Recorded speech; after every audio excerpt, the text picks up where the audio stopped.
नमस्कार,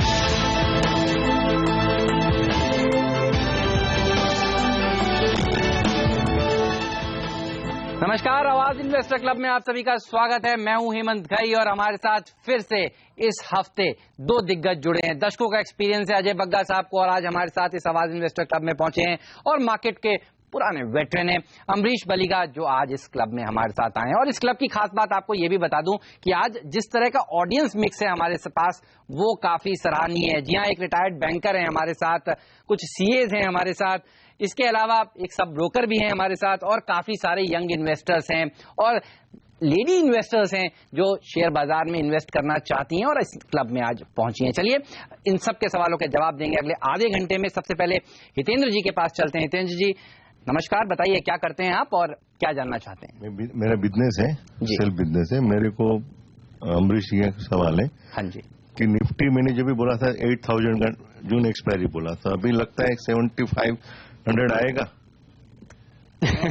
मैंने तो करीब 2 महीने पहले बताया था जब 8800 का था निफ्टी, तो मेरा प्रेडिक्शन उस वक्त था कि we could see levels of 7800, पर every time it is to take support at 8000 and bounce back. तो अभी 8000 तोड़ा है, so I think the first stop could be closer to 7800, पर 7500 भी पॉसिबल है क्योंकि अभी जब 8000 तोड़ा है, so they can be going ahead a bit of panic, और वो पैनिक में शायद 7500 देख सकते हैं। तो फार्मा शेयर लेना चाहिए, आईटी शेयर लेना चाहिए? आईटी शेयर तो अभी लेना नहीं चाहिए। मैं तो बोलूंगा possibly could look at buying pharma, and pharma में भी I think you should look at the top end stocks like Sun Pharma, Lupin, doctor Reddy. I think these are stocks to be looked at. But at the same time, मैं बोलूँगा कि आगे जाके it is going to be the India building story which will play out, because that is the only sector which can give you that 9-10% growth जो नरेंद्र मोदी जी बोल रहे हैं. So that will not come from IT and pharma. So I think you should be looking at buying into infrastructure, capital goods, automobiles, banks. I think these are the sectors which will give that growth. Sandeep आगे जाएगा। चलिए, संदीप आत्रे जी भी हमारे साथ हैं। बताइए sir, क्या सवाल है आपका और क्या करते हैं आप? नमस्कार, मैं Sandeep Atre, I am a software consultant, SAP consultant. मेरा सवाल एक्चुअली ये है कि L&T का जो होल्डिंग्स है, फाइनेंशियल होल्डिंग्स का जो शेयर्स है, 3 साल पहले आया था 58 का ओपनिंग लेके। अभी उसमें क्या स्ट्रेंथ है? Shall we invest it? मतलब जो हिस्ट्री 10 साल पहले विप्रो ने दिखाई थी, ICICI बैंक ने दिखाई थी, क्या हम आज उसमें एंटर करने के बाद हम लोग वो फ्रूट्स ले पाएंगे ये स्क्रिप्ट में? If the horizon of investment is 8 to 10 years? मिलना तो चाहिए क्योंकि L&T फाइनेंस होल्डिंग्स में I mean it has the flavour of a number of companies, whether you talk of NBFC, infra, whether you talk of microfinance, whether you talk of mutual fund. I think, I mean, there's a flavor of all that in this company. But like in the last 1 year, there was interest initially. अभी last करीब 10-11 महीने से ज़्यादा interest नहीं है, पर पहले interest था because they had applied for banking license. तो वो हुआ नहीं है, इसलिए उसके बाद interest निकल गया था. But I think at these levels it makes a lot of sense क्योंकि यहाँ से downside मुझे लगता नहीं ज़्यादा। सचिन जी बताइए, आपका क्या सवाल है और आप क्या करते हैं? Myself, Sachin, and I'm into a business of corporate gifting. And my question is from you. So, like I've been watching CNBC since a long time, but since 5 years I'm always listening कि always invest for a longer term. Right. I always believe in long term, right? Yes. But if you see the trend of long term, like 2 years also, the stock which has come on a very high peak, but when it falls down, it falls so badly, so that long term also, the target what has achieved, it comes on drastically bad. So in that situation, what one should do? और आपके पास कौन से share हैं ये भी आपसे जानना चाहूंगा। और कौन से शेयरों में आप फंसे हुए हैं, क्योंकि आपकी बात से लग रहा है फंसे हुए नहीं है। I study CNBC very on a high note. I've invested in Coal India at the rate of 340. I have around 5,000 shares, and Voltas I've bought in a very good price at 240. So Voltas have around 10,000 numbers with me. So I'm just asking, since there's a lot of panic situation, but still I haven't sold both of this stock. So no, I mean the first question is what is long term for you? So that I want to understand because I mean this is a very very personal thing. I can wait for 5 years, 6 years. Because for me long term could be 10 years. For you, it could be 5 years. For someone else, it could be 1 year. For a trader, long term is 15 days. So it actually varies from person to person. So if your long term is say 5 years, the stocks you have chosen, Voltas and Coal India, I mean, what was your target price for that? That's the next question. Then why did you buy that? What was the basis on which you bought? Okay. So if in case your target is achieved, in case your goals are achieved, even before 5 years, say your long term was 5 years, within 3 years it is achieved, and after that you are not seeing the same amount of growth for these companies, then that is the time to exit. Okay. चलिए बग्गा जी, आप बताइए, लंबी अवधि के लिए investors इस समय पैसा लगाना चाहते हैं। आपने इसी शो पर करीब 3 हफ्ते पहले कहा था बाजार में एक अच्छी खासा करेक्शन देखने को मिल सकता है, और अच्छा खासा हमने करेक्शन देखा भी है। आपको क्या लगता है, यहाँ से लंबी अवधि के लिए क्या ये बाजार सही है? पैसा लगाने की शुरुआत कर देनी चाहिए अभी धीरे धीरे, या थोड़ा और इंतजार करना सही होगा? जी हेमंत, मैं यही कहूंगा, लंबी अवधि के लिए आप कभी भी लगा सकते हैं, और अगर आपके पास 3 से 5 साल का है टाइम होराइजन, आप ब्लू चिप्स देख सकते हैं, अच्छी कंपनियों में पैसा निवेश कर सकते हैं। ओवरऑल मेरा व्यू ऑन मार्केट अभी भी नेगेटिव है। पहले मैं 8,000 का आंकड़ा बोल रहा था, बट जिस तरह से डेवलपमेंट आए हैं और एक लैक ऑफ पॉजिटिव ट्रिगर हम देख रहे हैं, कुछ पॉजिटिव नहीं दिख रहा आते हुए, जबकि काफी पोटेंशियली नेगेटिव ट्रिगर्स हैं। अगर मॉनसून फेलियर होता है या कम रहता है मॉनसून, एक बहुत बड़ा इम्पैक्ट आता है। तो जैसे आप अगर एनालाइज करें इकोनॉमी को, 4 बड़े पिलर्स रहते हैं। या तो आप एक्सपोर्ट के द्वारा बढ़िए, वो हमने देखा वॉल्यूम डिस्ट्रक्शन हो रहा है एक्सपोर्ट में ग्लोबली, इंडिया में भी। या तो आप प्राइवेट इन्वेस्टमेंट कैपेक्स लाइए, वो कॉन्फिडेंस इतना टूटा हुआ है और हमारा आउटपुट गैप बहुत बड़ा है, तो कैपेसिटी यूटिलाइजेशन इकोनॉमी की लगभग 75% है, तो कोई नया कैपेसिटी आने में अभी टाइम लगेगा। तीसरा होता है या कंज्यूमर्स कंज्यूम करें, वो कोई आपके पास कैटलिस्ट नहीं है, उल्टा एक नेगेटिव है कि रूरल कंजम्पशन बिल्कुल टूट रही है, अनसीजनल रेन्स के बाद हमने देखा। तो एक स्तंभ भी रह जाता है पब्लिक एक्सपेंडिचर का, पब्लिक इन्वेस्टमेंट्स का, जो सरकार कर रही है बजट में हमने देखा, बट वो बहुत इनएफिशिएंट रहता है और बहुत टाइम लैग के साथ वो आता है इकोनॉमी के अंदर।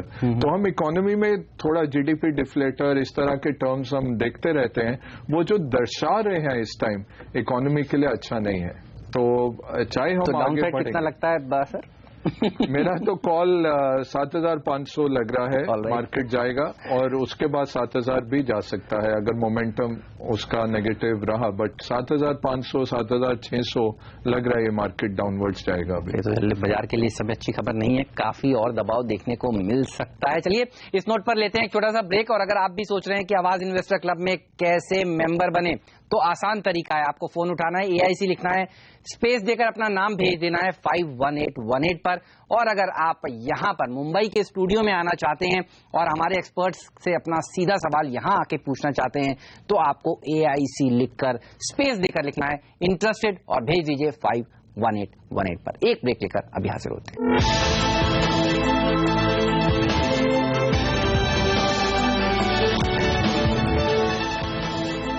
स्वागत है आप सभी का CNBC आवाज पर। आप देख रहे हैं आवाज इन्वेस्टर क्लब।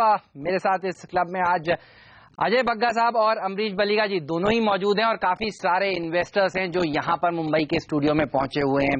हर्ष जी के पास चलना चाहूंगा। हर्ष जी, आप CA हैं?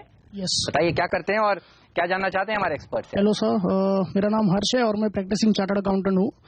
मेरा सवाल ये था, जो नई सरकार का डिसइन्वेस्टमेंट का प्लान आया है, धीरे धीरे करके एक एक PSU का ये लोग ऑफर फॉर सेल देते जाएंगे, जैसे कोल इंडिया का हुआ 2-3-4 महीने पहले, तो वैसे वैसे डिसइन्वेस्टमेंट का जैसा प्लान आता जाए तो उसमें इन्वेस्ट करना चाहिए ऑफर फॉर सेल में। बग्गा साहब बताइए, डिसइन्वेस्टमेंट का लंबा प्लान है सरकार का, जानना चाहते हैं। जिस तरह से पिछला OFS एक हुआ था जिसमें काफी लोगों ने पैसा बनाया, इंतजार करना चाहिए, उस OFS का मौका होगा वहां पर इन्वेस्ट करने का क्या? मेरा थोड़ा नेगेटिव नजरिया है। आप देखें, अगर पिछले 2 सालों में जो डिसइन्वेस्टमेंट हुए, अधिकतर PSU ने परफॉर्म नहीं किया है, तो अनलेस फंडामेंटली साउंड कंपनी है और आपको 5% कम मिल रहा है रिटेल इन्वेस्टर के तौर पे, तब आप देख सकते हैं। बट ओवरऑल अभी अवॉइडेबल है, क्योंकि काफी हमें सेक्टर में इश्यूज दिख रहे हैं और इतना कुछ अच्छा नहीं आ रहा है ऑन PSU पर से, अगर पर्टिकुलर कंपनी है। और दूसरी बात क्या है कि काफी हद तक मार्केट पार्टिसिपेंट्स स्टॉक की प्राइस तोड़ते भी हैं, तो अगर आप होल्ड कर रहे हैं तो मैं कहूंगा निकल जाइए अगर आप निकल सकते हैं, क्योंकि जिस तरह से OFS अनाउंस होता है हम देखते हैं प्राइस टूटती है और फिर लोग कम कीमत पे खरीद के आते हैं, तो वो थोड़ा सा डेंजर है पूरे ये डिसइन्वेस्टमेंट में। आपको और चुनिंदा स्टॉक्स मिल सकते हैं PSU के बनिस्बत। तो आप कह रहे हैं जब 7,000 का निफ्टी आपको लग रहा है आएगा तब ये शेयर और सस्ते वैल्यूएशंस पर मिलेंगे और हो सकता है इस समय फिलहाल इनमें खरीदारी नहीं करनी चाहिए। चलिए एक और दर्शक है हमारे साथ, सुरेश अग्रवाल साहब, नमस्कार। बताइए, आप भी CA हैं? नहीं, I am leading importer of polymer raw material. Oh very nice, बताइए क्या जानना चाहते हैं? सर मैं 7-8 साल से म्यूचुअल फंड इक्विटी में इन्वेस्ट कर रहा हूँ। All right. और करीब 1.5 से 2 लाख रुपए पर महीने का इन्वेस्टमेंट करता हूँ मैं, करीब 8 साल हो गए। ठीक है। अभी तक मुझे 18 to 19% रिटर्न अप्रोक्स मिल रहा है। अभी मेरी लड़की ने CA किया है, उसने पूरा वर्कआउट किया है। वो बोलती यही पैसा हम डायरेक्ट इक्विटी में डालें और अपनी SIP क्रिएट करें अपने, कि एवरी 1 तारीख को SBI के 500 शेयर, एवरी 7 तारीख को इंफोसिस के 100 शेयर, एवरी 15 तारीख को ICICI शेयर, 22 तारीख को LNT के शेयर, जैसे म्यूचुअल फंड करते हैं लोग। उसी तरीके से मैं चलूँ, अगर 2 लाख महीने डालना है मुझे, तो डायरेक्ट इक्विटी अच्छा रहेगा या म्यूचुअल फंड चल रहा है वो ज्यादा अच्छा रहेगा मेरा? बताइए बंगा साहब। देखिए ये एक अच्छा सवाल है। देखिए हम यही कहते हैं, आपके पास अगर 3 T's हैं, अगर आपके पास टाइम है करने का, आपके पास ट्रेनिंग है, आप समझते हैं स्टॉक, और आपके पास टेम्परामेंट है खरीदने का भी और राइट टाइम पे बेचने का भी, अगर ये 3 है अगर आपके पास, तब आप स्टॉक मार्केट में उतरिए।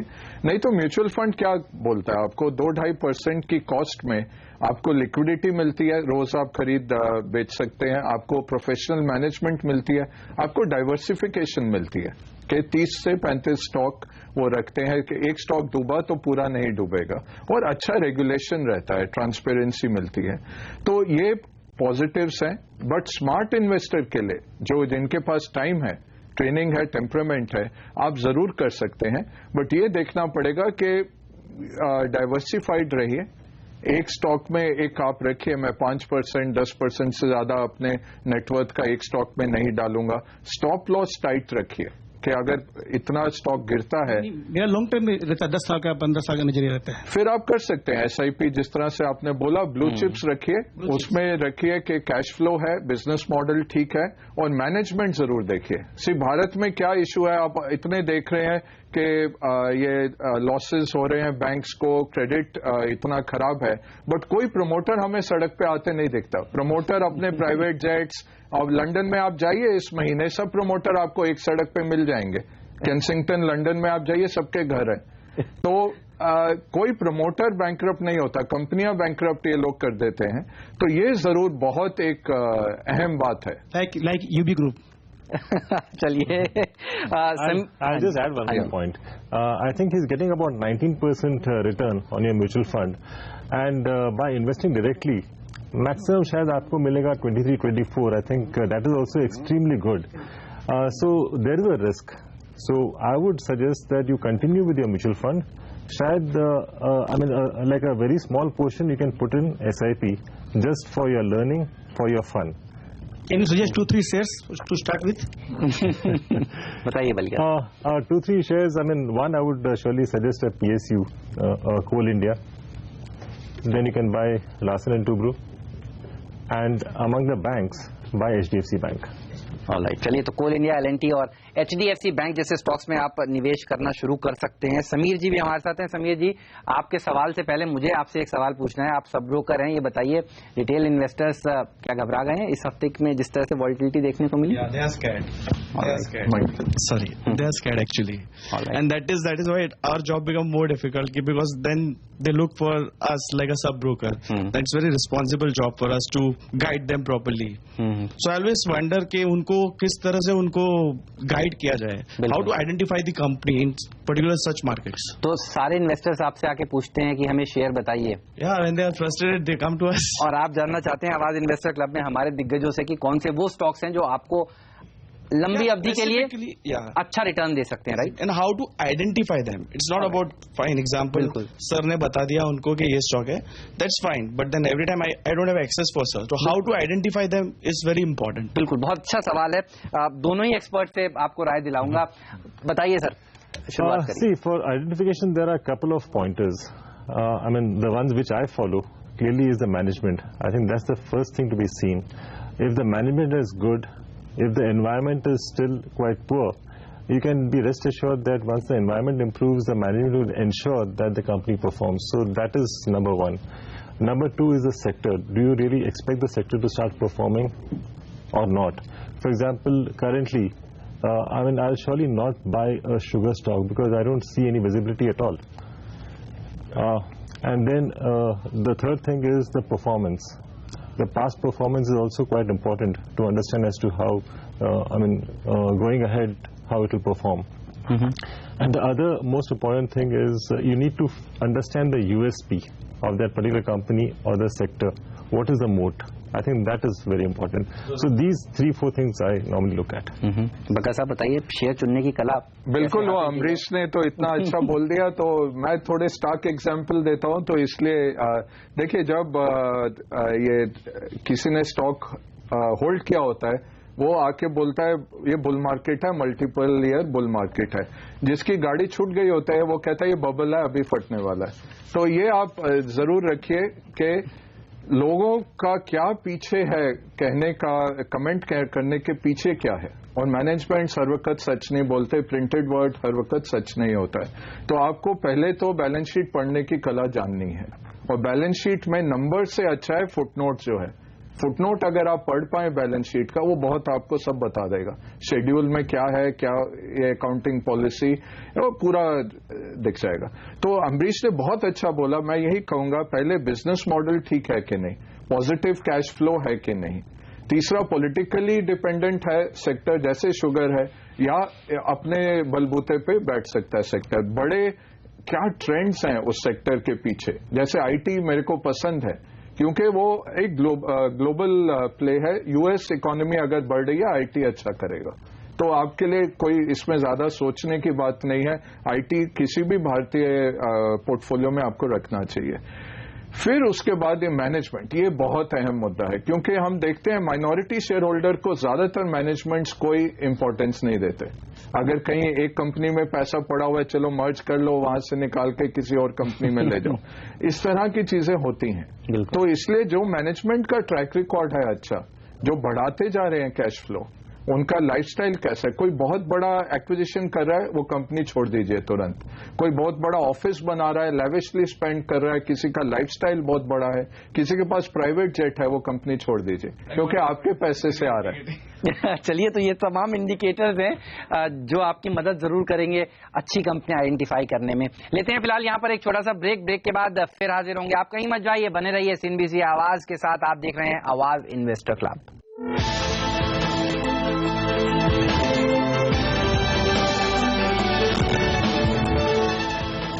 स्वागत है आप सभी का सीएनबीसी आवाज पर। एक बार फिर से आप देख रहे हैं आवाज इन्वेस्टर क्लब, और इस क्लब में अम्बरीश जी और अजय जी हमारे साथ हमारे खास मेहमान बने हुए हैं, और काफी सारे दर्शक हैं जो आज यहाँ पर मुंबई के स्टूडियो में पहुंचे हुए हैं। एक रिटायर्ड बैंकर भी हैं हमारे बीच। केट जी, स्वागत है आपका। बताइए, कौन से बैंक में थे आप पहले और क्या जानना चाहते हैं? मैं इंडियन बैंक में था, रिटायर हो चुका हूँ। मेरा ये सवाल है कि इंडिया ग्रोथ स्टोरी में डिफेंस सेक्टर को महत्व दिया गया है। हाँ जी। तो उसमें 2 स्टॉक मुझे पसंद आ रहे हैं। एक तो डिफेंस व्हीकल जो बनाता है एसएमएल इसूजू करके, ऑलराइट, और दूसरा जो है भारत अर्थ मूवर्स, और तीसरा एक स्टॉक है भारत इलेक्ट्रॉनिक्स लिमिटेड। ऑलराइट। तो इसमें से आपको ये लेवल पे कौन से शेयर ज्यादा रिटर्न दे सकते हैं मुझे? और आपका नजरिया 5 साल का? 5 साल का नजरिया है, बताइए अमरीश जी। I think all 3 of them will perform, but I mean I would be more comfortable with BEL and BEML.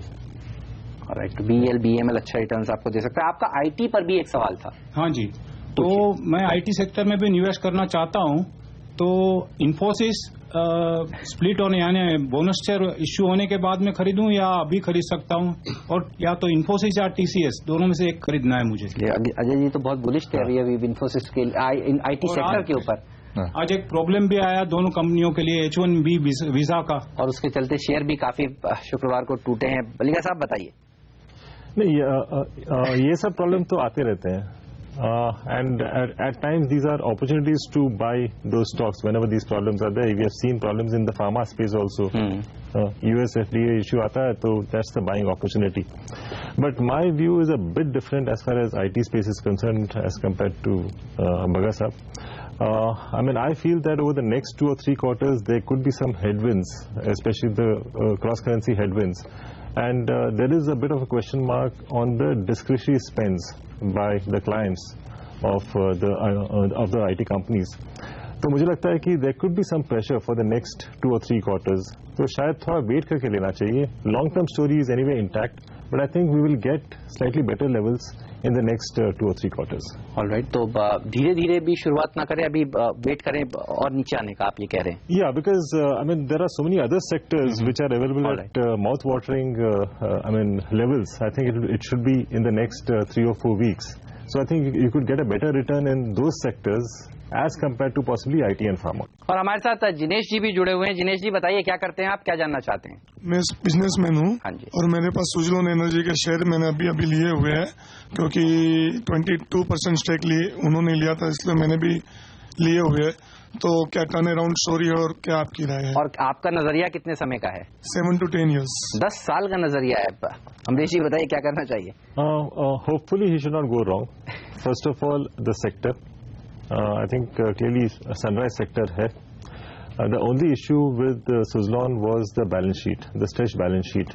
उसके लिए once Mr. Sanghvi has gotten with a decent stake, I mean that should get taken care of to a large extent, क्योंकि काफ़ी अच्छा support है उनका, and because of that name, it is very much possible that the balance sheet can get restructured, and with the way the order flows are happening, I think going ahead the future looks good for Suzlon.